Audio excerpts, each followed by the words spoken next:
السلام عليكم البنات، كي دايرين؟ لاباس عليكم؟ بخير؟ كلشي مزيان؟ نتمنى تكونوا بخير. اليوم تاني رجعت معكم بواحد الوصفه في نطاق الوصفات الاقتصاديه ولا للضياع.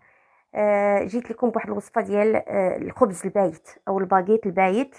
ما ترميوش، حرام نرميو الخبز البايت.